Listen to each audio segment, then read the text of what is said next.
जो इस समय उनकी सेवा करे। इस घने जंगल को पार कर हमारे गांव की तरफ कौन आएगा?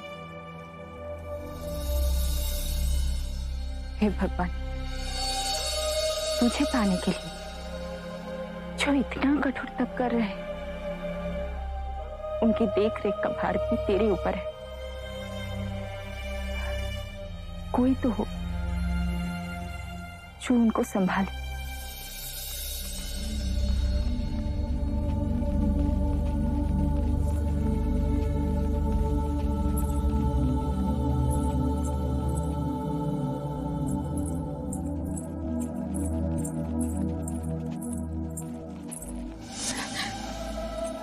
आप भी जोगी है? इतने घने जंगल को पार करके आप हमारे गांव में क्यों आए? मैं और मेरे 4 साथी किसी को ढूंढ रहे हैं। अपनी जैसे जोगी को? हमसे कई अधिक उत्तम है वो जोगी। उस गुफा में कई वर्षों से एक जोगी तपस्या कर रहे हैं।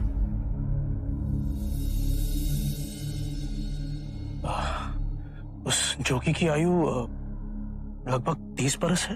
हाँ, लंबा कद, कमल के जैसे नेत्र, शांत, सुंदर। उनका नाम? सिद्धार्थ। वही दिव्य सिद्धार्थ जिसे ढूंढते हम जाने कहां भटक गए थे। आपका धन्यवाद। आपका भी धन्यवाद। मैंने अभी भगवान से मांगा कि उनकी देखरेख के लिए किसी को भेज दे, और देखो आप आ गए। उस गुफा से वो नदी की ओर प्रातः आते, नहाकर 3 चुल्लू पानी पीते, फिर कोई एक पका फल खाते। 3 दिन से वो बाहर ही नहीं आए। मैं उनके लिए बहुत चिंतित थी। इतना कठोर तप कर रहे, कहीं उनका स्वास्थ्य बिगड़ा तो। लेकिन अब आप आ गए। जोगी बाबा, तनिक रुके। आप उन्हें ये फल दे देंगे? अवश्य।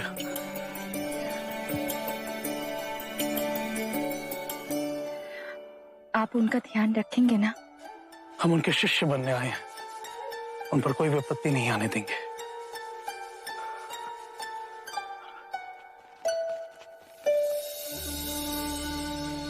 जो आप मुझसे मांग रहे हैं वो असंभव है।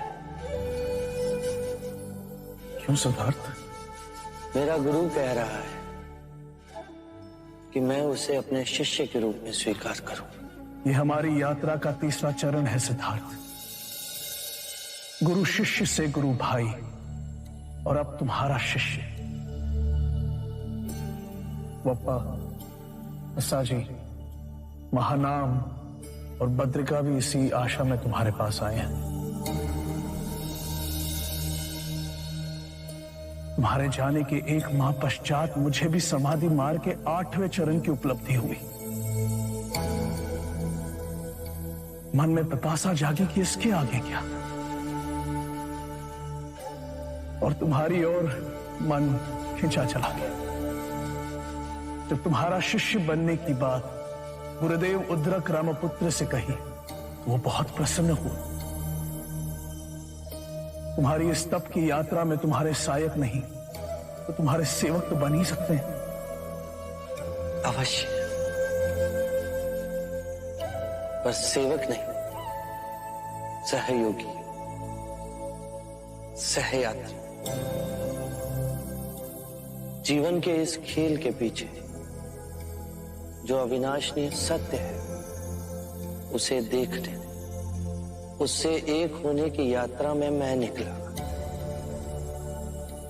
जिससे मनुष्य जाति के लिए कल्याण का मार्ग खुले। पर इस विश्वास पे मैं डिगने लगा गुरुदेव। तब मुझे एक तपस्वी मिले। उन्होंने मुझे महावीर की प्रेरणात्मक जीवनी सुनाई। शरीर को सुखा, महावीर को परम ध्यान प्राप्त हुआ। अब तक मैं इस मार्ग पर चला नहीं था और अब इस मार्ग पर स्वयं को समर्पित कर दिया है। तो हम सब तुम्हारे साथ ये तपश्चर्या करेंगे। हाँ, हम सब इस मार्ग पर एक दूसरे के सहायक बन चले। जिसे उस चेतना की सर्वप्रथम अनुभूति हो, वो दूसरों को उस मार्ग पर आगे की ओर ले जाए। अवश्य सिद्धार्थ, अवश्य।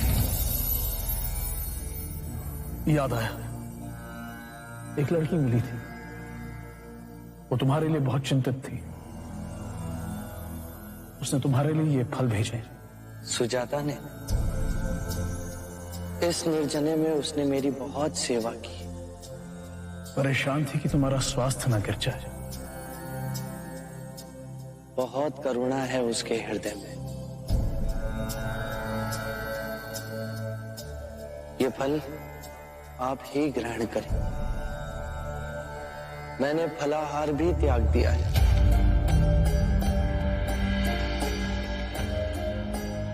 तो सिद्धार्थ, अब मैं केवल जल ग्रहण करता हूं।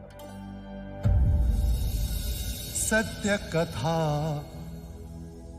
पुरुषार्थ कथा, सुनो सुनो सिद्धार्थ कथा।